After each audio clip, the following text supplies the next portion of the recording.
Good afternoon, good evening, everyone. Thank you for celebrating the Earth Day with Kahani. My name is Yashi. I'm a sustainability consultant and the founder of Kahani. Kahani is a sustainability consulting startup firm. Kahani works with the organizations to assess, reduce, and manage their environmental and social impacts while reducing the operations cost.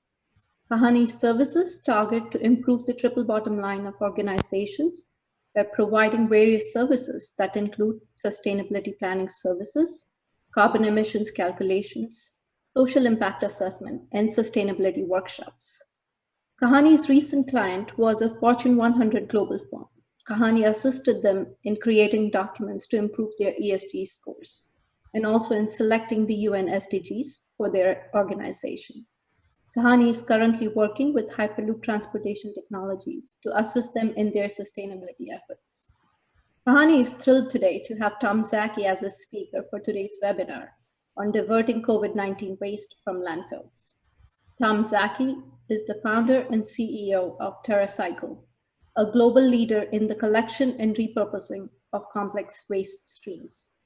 TerraCycle operates in 21 countries, working with some of the world's largest brands, retailers, and manufacturers to create national platforms to recycle products and packaging that currently go to landfill or incineration.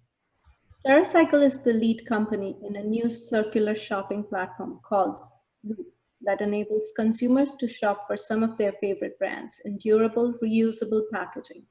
Launched in May 2019, Loop is a key step in helping to end the epidemic of waste that is caused by single-use consumption. Tom and TerraCycle have received hundreds of social, environmental, and business awards and recognition from a range of organizations, including the United Nations, World Economic Forum, Schwab Foundation, Fortune Magazine, Time Magazine, and the US Chamber of Commerce. Tom is the author of 4 books, Revolution in a Bottle, Outsmart Waste, Make Garbage Great, and The Future of Packaging. Tom created, produced, and starred in TerraCycle's reality show, Human Resources, which aired on Pivot from 2014 to 2016, and is syndicated in more than 20 foreign markets on Amazon and iTunes. Tom, thank you for accepting my invitation, for sharing your perspective on the enormous waste generated from this pandemic and how we all as individuals and businesses can divert it from our landfills. Without further delay, I welcome Tom and request everyone to please mute their microphones. We'll take questions at the end. Thank you. Tom? Great. Thank you so much. It's a real pleasure to be here today and to chat with you about this very, very important topic. One maybe opening as we start our conversation that I'd love to share is, if you resonate on what is happening from an environmental standpoint around COVID, I think there's actually a lot of positive. The world is objectively breathing better because of COVID. Pollution rates are down. Climate change will definitely be going in the right direction. We're also seeing subjective things like animals showing up where they haven't shown up before. That is really quite a positive emotional reinforcement of this. So I hope that when we emerge from COVID, we will resonate on that, and maybe it'll give some momentum to the environmental movement even more than where we have today. Now, on the other side, though, on waste, I'm really concerned about the effect of COVID. We are consuming way more disposable things right now, not just personal protective equipment like masks and gloves, but also just disposable packaging, disposable products, cleaning agents, all the way to food products and so on. So the amount of disposable content we are creating is growing massively. Also, at the very same time, recycling is really struggling during this time, and it'll be a death blow to many recyclers. And the key reason is recycling over the past 10 years has been declining for 3 major reasons. 1, oil being cheap, which is what the value of recycled content is hedged against.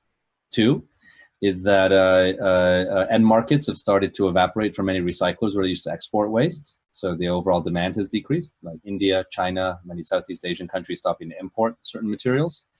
And 3rd is the quality of the waste itself that is in the supply chain for recyclers is decreasing because packaging and products are becoming lighter, which means more complexity, more processing cost for less value, less material weight. And COVID is making that way worse. Oil is at an all-time low. It's even negative per barrel right now, which means, how do you compete with that if you're a recycler? Many recyclers are also now having health and safety reasons for shutting down. And I'm nervous after a lot of these programs shut down, how many will actually start up again? And so we're in a very unique time where I think the world will wake up in a better state from an environmental point of view, but probably in a worse state from a recycling and waste point of view when we emerge out of this. Wonderful. Do you have a slideshow to share, Tom? I wasn't going to necessarily show a deck. What I was hoping, and we have a nice audience here today that and I'm happy to share certain visuals, but would love to really let the audience drive the questions. I'm happy to go through anything or talk about anything that may be interesting to the folks on the phone today. So I thought we could maybe do it in that respect. I know it's slightly different of approach. So if you're in the audience, first, thank you for joining today. And what I'd ask is if you could type in questions that you may have for me on any topics, whether you're interested in recycling, whether you're interested in recycled content, whether you're interested in reuse. Those are the key areas I could really shed some light and talk about what's happening during COVID, if you're interested in what TerraCycle or Loop are doing, what we're doing. But I'd really love to encourage the folks, first is just talking to you for a while, encourage you to ask questions. And it looks like the first one, either, oh, sorry, you can go on mute, that'd be great. Please type your questions in. And if you can go on mute, you can do. Now we're getting a big echo. Okay. So I'm just going to pause for a minute for that. So thank you for doing that. So the question came in, and you can type your questions into either the Q&A window or into the chat window. I can see both. So I'm going to start with Ricardo's question of, what do you think about the efficiency of reusable packaging and the fear due to COVID-19? And again, please kindly put your, sorry, we're getting a massive echo, so please do kindly go on mute. Okay. So the question around efficiency. So first and foremost, what's really interesting about, and I'm going to interpret the question on efficiency, and Ricardo, tell me if I'm misinterpreting it as it pertains to the safety of reusable packaging. And if I misinterpret, please just clarify in the chat window. What's important to note on reusable packaging versus disposable packaging, fantastic, thank you, Ricardo, from a safety point of view, is that it's not that inherently disposable packaging is safe or unsafe, and it's not that inherently reusable packaging is safe or unsafe. It is the system which leverages that packaging that makes it inherently safe or unsafe. So let me break that apart for you, if I may. Let's take, famously, Starbucks recently stopped, and many coffee shops stopped accepting reusable mugs. Now, that is a really smart decision, and I would have done the same thing if I was them, because if I give a mug to Yashi, for example, if she's the barista in this particular hypothetical example, she now got my mug. Look at how that just happened. The mug magically changed, but she now got my mug. There is three major negatives that really put her at risk in a time of COVID. One would be there's no dwell time, and disease can only last a certain amount of time on materials. Second, as a barista, she probably has no health and safety training on this topic, nor any personal protective equipment. And third, she wouldn't have cleaned it anyway. And that is a major risk. And it's really good that it's paused. But in a professional reuse system, whether it's beer in Canada, beverages in Germany, or Loop, there is major dwell time. It's cleaned not in a simple sort of dishwasher or whatever. It is cleaned in a clean room, with people wearing the same type of safety equipment as you'd see in a like a silicon wafer facility. It's so stringent, the controls in that environment, that in fact we haven't had to upgrade anything because of COVID, and everything is maintaining and operating no problem, because it was already set to handle things that are even potentially more concerning than the virus that we're dealing with today. Inversely, take disposable packaging. You know, just before COVID started, I was in an airport and I saw in the airport lounge a bowl of apples, and the apples were all individually wrapped in saran wrap. And I was sort of laughing to myself. I was like, well, did they wash the apples? Did they, you know, how did that happen? Or did they just wrap all that nice pesticides and whatever disease in plastic to make us feel better? So the point is, it's not about single use or reusable being inherently good or bad. It's about the systems behind them that make them good or bad. And in fact, I'm very proud to say that Loop has grown incredibly. March was a record month. April will beat March. Things are under great momentum. And a big part of that is the professional systems behind the scenes. And I think that is so important as we think about it, because we may miss that detail because of the fear and uncertainty, that we're living in right now. But it's a really good question. I completely understand why you're asking it. That's on reuse. On recycling, as I mentioned earlier, recycling is going to be really threatened because of COVID, not because of the health and safety, but because of the overall business model of recycling struggling during low oil prices, and also just being a challenging business model for garbage companies, all in all. And so thank you, Ricardo, for your question. Nikki, you write, I'm interested in beauty, how you think the beauty sector is doing with waste and sustainable packaging. I'd say, look, in beauty or personal care, there's a lot of good intention. A lot of companies are waking up. We actually are the world's largest cosmetic recycler. We work with just about every major company in the space, from L'Oreal to P&G, Unilever, Avon, Natura, I mean, you name it, and a ton of amazing small companies in the space as well. So there's a huge emergence around thinking about sustainable packaging in beauty. You've seen trends around no packaging, like shampoo bars, or huge increases in recycled content and recyclability, or even reusability, not just with Loop, but with other examples of refill stations and so on. So there's a huge trend, but there's a long way to go. And a big part of the challenge in beauty packaging is it's small. So if a product is small, it typically won't be recycled. If it's below typically 2 inches cubed, it won't be recycled.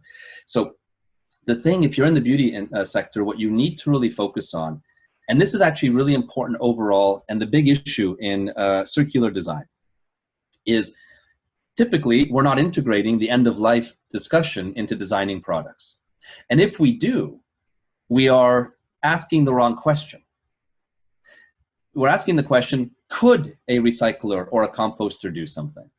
We're not asking the question, would they want to do something? So a really famous example of this is compostable packaging at large in the UK.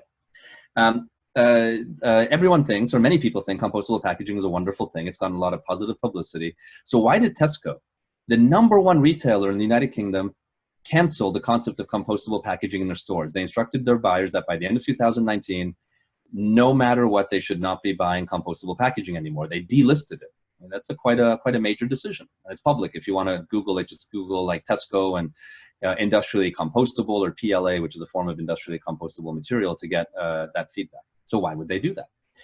And they did it, and this is a great example of what's happening in package design and product design for end of life. Good people develop compostable packaging and ask composters, could you compost this in your industrial composting systems? And the composters, said yes. They put it into their system and it would degrade. And they said yes, it would. And then they put the biodegradable stamp, declared victory, and off went the compostable packaging movement. But the wrong question was asked. The question that should have been asked was, would you want to see this in your feedstock?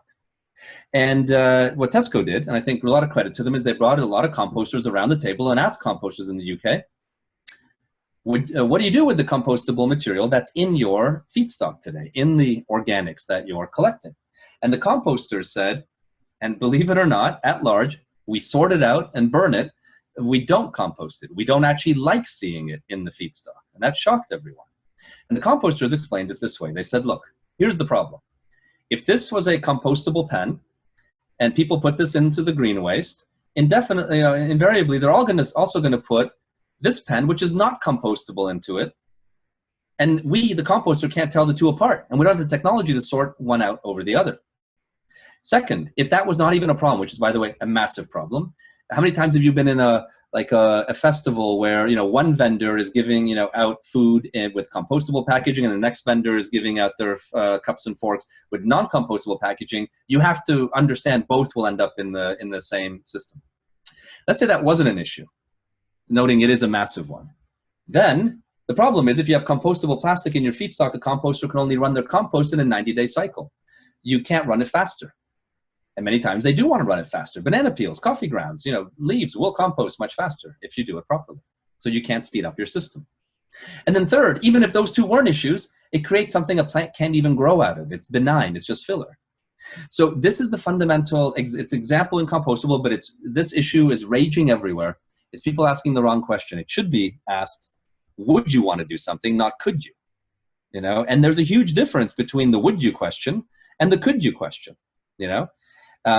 So that is really important as we think about, Nikki, not just beauty, but overall. Another question is how to incentivize companies to reduce waste if the process is still competitively, is not competitive financially? Yes, that's a really good question, Joanna. Is this issue of economics, right? Now, the issue in waste is that usually the economics are projected only towards the value of the material. Usually, especially facilities will say, well, I will recycle anything as long as it's cost neutral, cost beneficial. And that is hedging everything against the value of material. But what makes something not recyclable typically is that the cost of collection and processing is more than the value of the material recovered. So that creates a problem. What we've done to solve this and build a global business around it is think about other ways to drive value other than material value. If you're a retailer, maybe bringing a recycling program to your stores will drive foot traffic. If you're a brand, potentially creating a recycling program around your packaging or product may drive loyalty. If you're a facility, you know, bringing recycling programs may drive love from your team members and other benefits. And teasing those benefits out, and the more of those benefits you can put on the table, the higher chance there is of being able to unlock and be able to recycle something that previously wasn't recyclable. I mean, this is how we launched dirty diaper recycling or cigarette recycling, things where it's very expensive to collect and process versus the recovered value. I'm going to go to a question from Jason here. He says, what is currently being offered in terms of funding to help drive more companies to recycle? With the TerraCycle model, if I'm right, you are involved with larger manufacturers working closely with TerraCycle. However, with smaller companies, are the funds that can help them recycle more, or are we relying on big companies? Great question. So the TerraCycle model, Jason, basically says, and this is the journey we take companies on. The first question we ask you is that object? Could be a package or product, could be B2C, B2B. Is that object recyclable? If it isn't recyclable, which is usually the case, if it costs more to collect and process than the results are worth, then we say, well, look, if you will actually pay the cost to collect and process, minus whatever we can sell the resulting material for, with that funding, we can recycle what you couldn't before, with almost no exception. And we have solutions for companies that are massively big, you know, like a Gillette or a Garnier type brands, or a Walmart, you know, type retailer. But we also have solutions all the way down to companies that are tiny. And so there's a huge range, all the way down to even pre-revenue or startup facing solutions. And the only difference between the range is the scale of how big the solutions can be.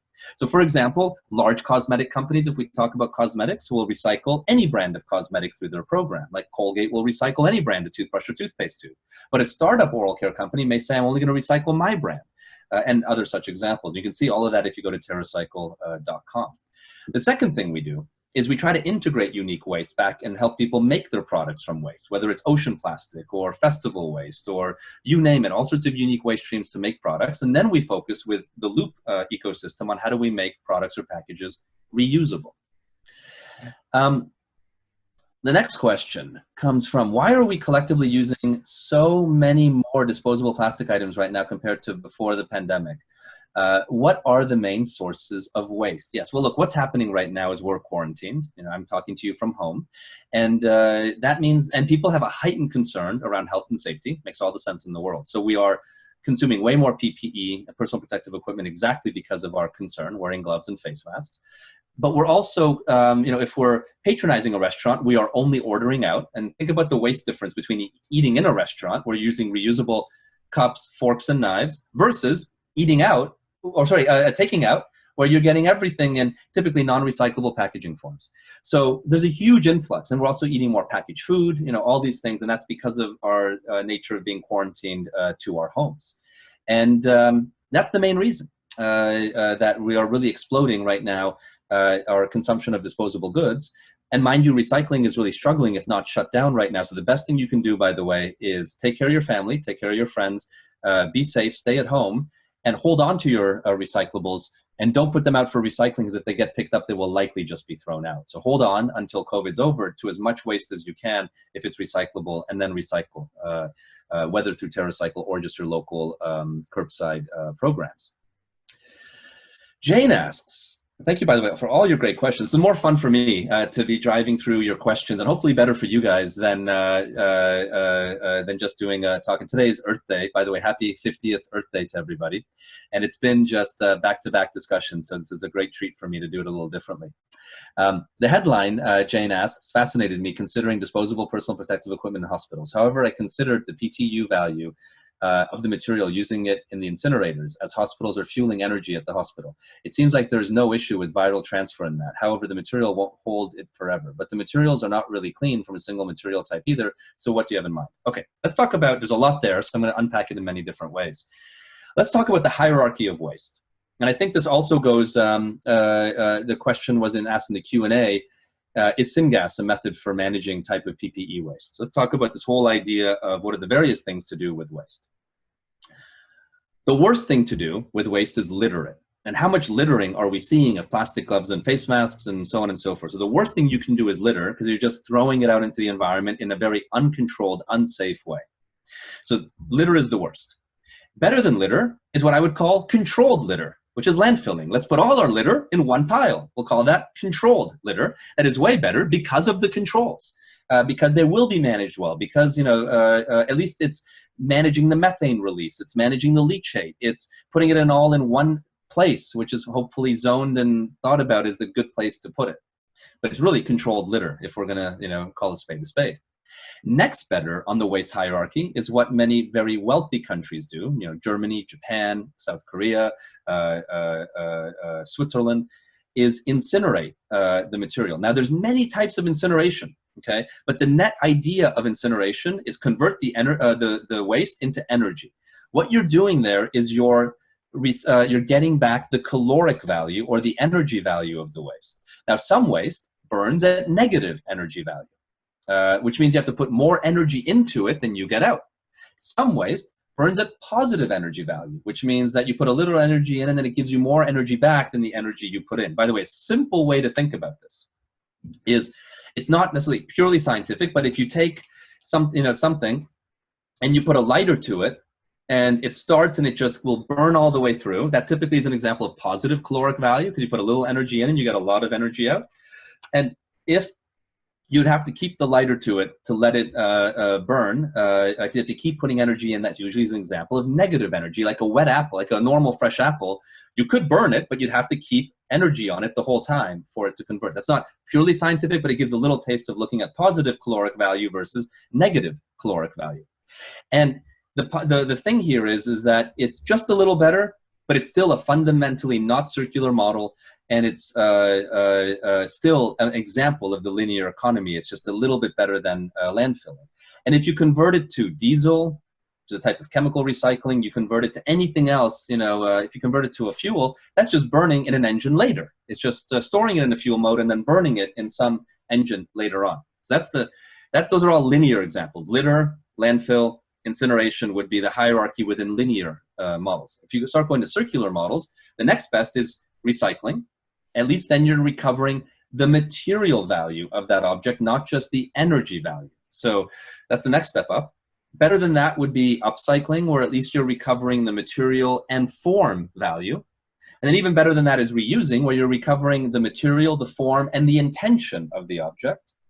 And then even better than that is not buying at all and trying to avoid the problem altogether. And I think that's so important, that the real answer we should think about is slowing down our consumption. It's not about recycling. It's not about reuse. It's about simply buying less. That is the fundamental answer to all of these key questions. Now, just important to note on Jane's point is that even when we recycle personal protective equipment, the only type of personal protective equipment we can legally recycle is ones that have not interacted with infectious diseases. Other than that, legally, they must go into incineration. That's a legal rule that governs the form of recycling that can occur on especially materials generated in hospitals. Maureen asks, how has COVID-19 disrupted TerraCycle's thinking or prioritization? So look, if you look at it in our model, we have two things going on. We have recycling through TerraCycle and reuse through Loop. Let's start with recycling. You know, a lot of TerraCycle points. We today have 200 million people participating in our networks, and you can be one of those by going to TerraCycle.com. Little plug for anyone out there wanting to recycle. There's tons of free programs, by the way, and if you don't find a free one, you can find a paid one, but there's lots of free programs.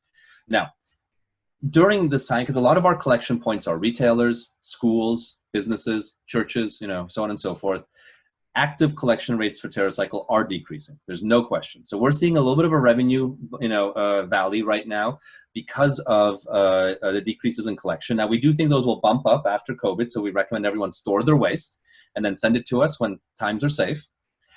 But I'm very happy to say is, you know, part of and this is really commending the just under 400 people who work at TerraCycle and the organization, is we are entering COVID in an extremely resilient position where so far we've not had to make one layoff because of COVID. I knock on wood, don't expect to. We will be here just as strong as, you know, after COVID is when we left. That's a real testament to the team who does all the hard work on making the company work. So we're really pleased with that. But we are going to see a temporary decrease in collections. On Loop, on reuse, believe it or not, March set a record in sales. April is already bigger than March. So we're seeing it just grow like crazy. And the big, really exciting thing on Loop is that it's going to be going national in late June, early July. It's right now in the northeast of the US and France, and it's going to go national in the US on an online model in late June, early July. It's also going to be going in store with Kroger in the West Coast, Walgreens on the East Coast, Carrefour in France. And on top of all that, in the next 12 months, we're launching in the UK with Tesco, in Canada with Loblaw, in Japan with Eon, in Australia with Woolworths, and in Germany. So it's just been phenomenal what's happening and continues to move. And for anyone who doesn't know Loop, you can check out loopstore.com to get a little taste of it. But it's all about reuse and enabling manufacturers, all the way to the biggest to the smallest, to become reusable and create reusable options while maintaining the convenience of disposability. Next one was the plastic, PVC, PPE for medical. Could you not put that into, we talked about syngas. That's a form of energy conversion. So there, that falls, you know, into that hierarchy I described to you. Fuel pellets, same thing. Any form of energy conversion would be the best within the linear hierarchy. Next question was, do you see companies like Coca-Cola and Unilever subsidizing public collection contracts? Well, in a way, that's exactly what they do with us. Both Coke, Unilever, and almost every major consumer product company works with TerraCycle, and when they create recycling programs, they are creating voluntary EPR, or voluntary extended product responsibility programs, where they are funding the recyclability of their waste. Kumar asks, if you had an audience with the president and the 50 governors, what would your 2 to 3 critical messages be?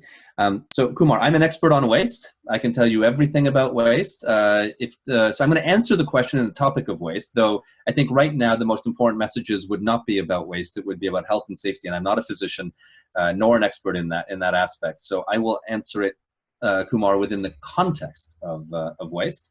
And what I would say to them is, right now, COVID could be a death blow to the general recycling industry. And please think about that, because wouldn't it be such a shame, as people are waking up to the waste crisis, that COVID takes the industry huge amount of steps backward. What the government should do is really help recycling by subsidizing the value of recycled content, so it's not directly linked to oil. It should help tax, like Europe has done, tax landfills, make them less profitable. In Europe, many countries have anti-landfill legislation. America, it's the most profitable thing to do is landfill. So it should use its levers of taxation and regulation. That's the negative levers. Let's call those the levers of stick.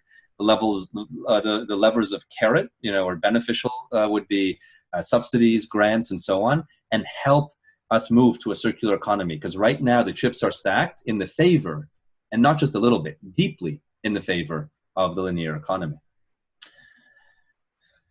Next question, so logistics tend to be the issue for waste, i.e. a lack of local infrastructure to make recycling cost neutral positive. Do you see companies like yours putting manufacturing plants? So I have to say, that's absolutely incorrect. And sorry for being so direct with you.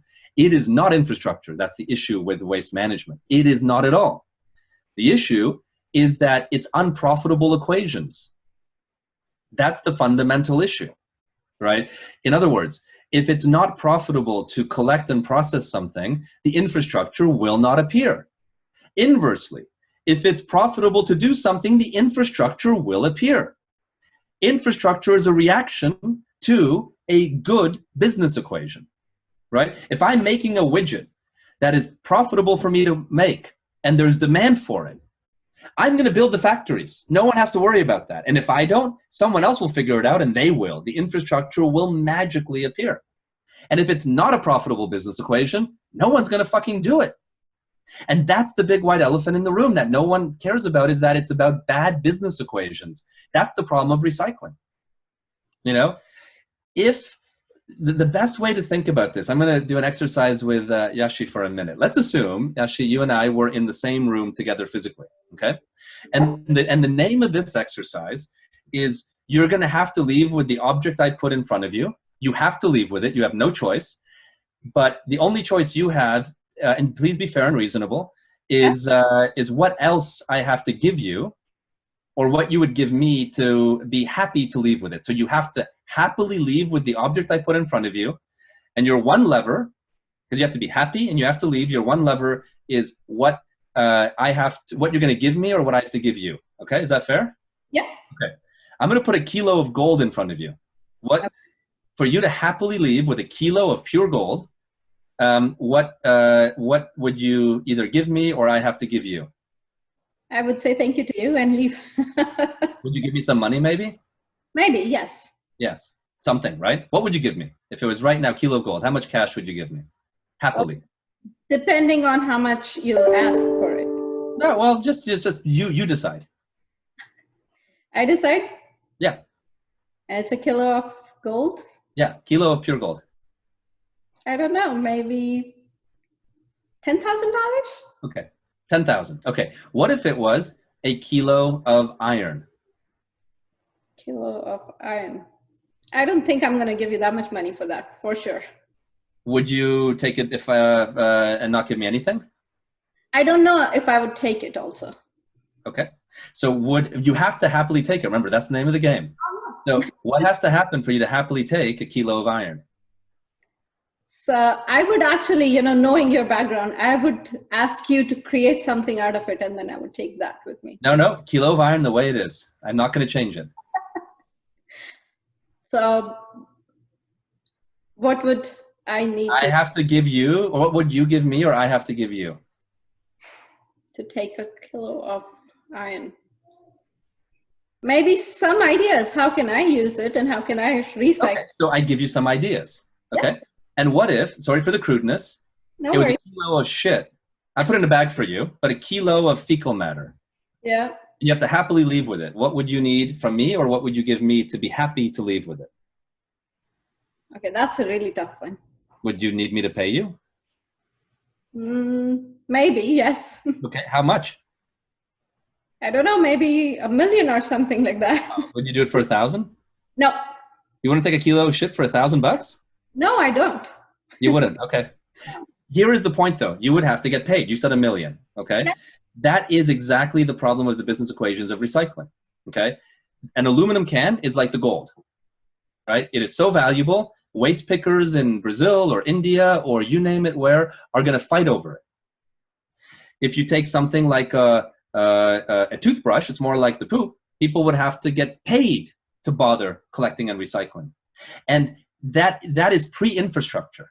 The infrastructure will come as a reaction to a good business equation. And that's what we really have to fundamentally resolve on is, are there good business equations to fuel the interest in people going out there and actually setting up the infrastructure? Because the infrastructure is a reaction to a good business equation. You can't have a bad business equation, throw infrastructure against it and expect anything to happen. You'll get an empty factory one day. So next one from Noah. Thank you for your response. Another question: why and how do plastic and oil company why and how do plastic and oil compete with one another? Great question. So plastic is made from oil. So when oil prices go up, plastic prices go up. When oil prices go down, plastic prices go down. There's a little elasticity there. It's not exactly like this. It's more like this, effect, right? It's a little bit of a lag. But when oil is cheap, plastic is cheap. Now here's the problem for a recycler. Recycler's main profit, like in the recycling business equation is simple. The cost of acquiring the waste, which is what you get paid to pick it up if you get paid, or what you pay to pick it up, plus the logistics. Then you have to spend money to process it, and then you sell it. And your real value is what you sell it for. And in the world of plastics, that is going to be directly proportional to the value of oil. So when oil is cheap, recycling suffers. When oil is expensive, recycling benefits. And oil has been chronically cheap for the past 10 years, and in fact went into an uncharted territory just yesterday of being negative price. I think negative $30 or $40 a barrel. Errol asks, can you discuss what TerraCycle is doing in healthcare sector? Any work going to address the tremendous volume of single use? Yes, absolutely. We do a lot in the healthcare sector, you know, from light bulb recycling to battery recycling through our universal waste division. We also have solutions for example, asthma inhalers, work a lot with companies like AstraZeneca, GSK, and so on, even all the way to contact lenses with Johnson & Johnson. We run a lot of these programs for medical products, and as well as personal protective equipment. So we're doing quite a lot there. The big challenge in medical is if it's touched hazardous material, it legally must go to red bag or incineration. But outside that, we do quite a bit from that. Another question is, again, is syngas, is it circular? I'm not an expert on syngas. There's been a lot of questions coming up on syngas, but if it's creating energy, it's not circular. Energy, it's a one-time conversion. Circular means it can go around and around and around and around. That's the simple litmus test for is something circular. Another question is how Loop users' adherence has been affected with COVID. So Loop has grown, it's been phenomenal, and it doesn't matter how a Loop user interacts with COVID because we have the protocols behind the scenes, assuming the Loop user doesn't do well, to make sure that our workers are safe and that it's cleaned in the highest of all standards. And again, it would look more like, it's literally cleaned in clean rooms with really sophisticated technology with amazing partners. It is the furthest away from like washing in your home dishwasher you can possibly imagine. Cindy asks, should manufacturers be mandated to produce packaging that can be recycled? Hell yes, Cindy. There should be laws. You know what would be the golden law that would prevent any problems in the garbage sector? That when you design a package, you should have to submit it to a panel, let's say in your country, of waste management experts that would say whether that package should exist or not in the context of waste management. That should be what happens. But what really happens is you can invent any crazy package you want or product, and the waste industry only reacts to it once it's in the waste stream. It's really backward. And that is, again, a design issue. Next question, are there any databases on waste generation of PPEs and related materials during the pandemic? I don't know the answer to that question, so I'm going to politely pass on that one. I just don't know. Totally agree with you on that. Thank you. Gitali asks, there's a huge demand of plastic gear used to treat and preventing COVID-19, be it masks, gloves, sanitizers, hand wash bottles, can you say something on the role of plastics during a humanitarian crisis? Yes. I mean, look, right now, in the context of us caring about health and safety, we need to get health and safety support to people in need, whether it's people working on the front lines. I mean, both my parents are physicians. They're out there working on the pandemic, as many other great folks are, and also people who are affected by it. And plastic, I want to be super clear. I am not anti-plastic in any way. I think plastic is a wonderful thing, allowing us to create the health and safety equipment you just mentioned in your question. The real issue of plastic is not plastic, it's what happens to it at the end of life. And in fact, I think the real issue with waste is not plastic, it's the idea of single use. And that's what we really have to think about. Thanks for your comment, Jane. Okay. Just a strategy consultant, Kumar asks, I'm interested in how you launched the Loop platform. How long did it take to build market momentum? And how did you design the pricing model? And what big ideas are you working on, if it's not a secret? Okay, good question. So, well, Loop is a multi-stakeholder coalition of brands and retailers. Think of it as closest to the idea of organic. In the world of organic, there's a set of rules and brands design into those rules, and then they get the organic stamp. And then there are retailers who create a section in the store, which is the organic section of the store where these products can be sold. And Loop is very similar, except for the idea of reuse. So brands enter, they then create reusable versions of their products that we approve to make sure it hit the standards, like 10 uses or more being a minimum standard. And then retailers embed that into their physical stores and digital stores as well. And so that's the approach that Loop takes. Now, what Loop does operationally is the waste management function of reuse. We take your dirty packaging, you either pick it up from your home if you bought it online, like at loopstore.com, or we, when it's integrated in store, we pick it up from the store in drop-ins, and we pick it up, sort it out, store it, clean it, and provide it back to the manufacturers. Our business model is simple. To brands, we charge onboarding fees, so like entry fees, so we can go through the process. Retailers, the same. And then we make some margin on every time the bottles go around by creating that waste management function of reuse. Pricing is actually set by the brands and the retailers, not us. They negotiate the pricing, and they're really, get it out there in a way that makes sense for the market and the product. And look, I think Loop has gained, Loop was the #1 sustainability story of 2019. It's been a phenomenal journey to be on with Loop. It's been expanding very quickly. And I give a lot of credit to the team, our almost 20-year history and working with these stakeholders on bringing innovation. But I give most of the credit to timing. I think we got lucky in the sense of the right idea at the right time when the world was ready to listen and ready to innovate in this really profound way. Next question. What do you recommend about electrical light bulbs? LED replaces other types, but what does one do with the replaced bulbs? Well, thank you for asking the question. We actually acquired a light bulb recycling company in the US the year before last, in 2018, a fantastic company called AirCycle, now called TerraCycle Regulated Waste. You can go to aircycle.com to check it out. We offer national light bulb recycling services, both for traditional bulbs and tubes and so on, but also for LEDs. And LED conversion is a great thing. We actually just converted our headquarters to LED tubes. But please, you legally have to recycle light bulbs. Those are not appropriate to put in the garbage. It is absolutely not appropriate to do so. I've got 3 more minutes. I'm going to take a few more quick questions here, folks. So bear, and please, I want to extend apologies if we aren't going to get to all the questions. There's so many fantastic questions being asked. Next question from Lillian is just a follow-up to my question. Anything that can currently be recycled, repurposed, and made into masks? It's a really good question. The idea of collecting and recycling can set up quite quickly and doesn't require edits to products. So that's why it can move very quickly. Integrating waste back into products is typically a 1-year development cycle. And moving products to become reusable is typically a 1.5, even 2-year development cycle. So for now, I think it's probably unlikely that we would be using too much recycled content in masks, partly also because of the development cycle inherent in it. But I hope that the mask industry, that is winning in a big way due to COVID. A lot of people who are making masks are probably very wealthy right now and are seeing record sales. I hope they take some of those proceeds and invest it in creating more circular masks. For the next time, something like this may happen, or just frankly in general. I'm just going to try to do a couple of other very, very quick ones. Can you give a rough estimate in terms of percentage of total waste diverted daily from landfills by TerraCycle? Percentage is hard, but I can answer it this way.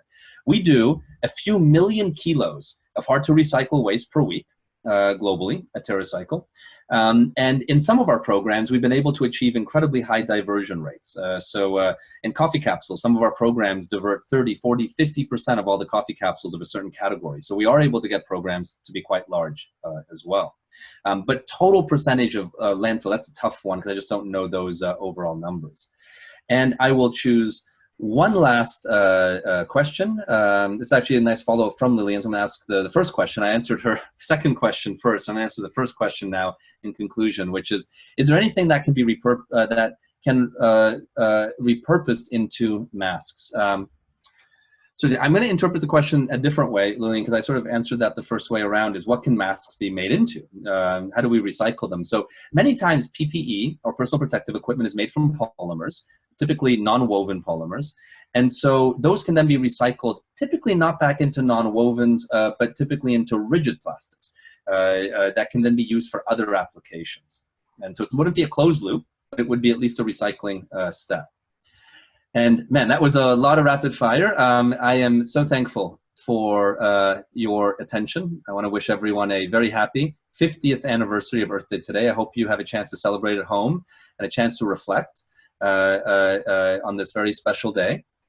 And just want to thank everyone for spending some time with us today and asking your wonderful questions. It was really inspiring to be able to, I think we could have probably kept this conversation going for a very long time. So thank you all for your attention, for your time. And if you want to connect, you can find me on LinkedIn as well. But thank you so much. Thank you for your valuable insights. We truly appreciate it. And thank you everyone for joining us. Happy Earth Day. Stay safe, everybody. And please stay connected. Thank you. Bye. Thank you. Bye.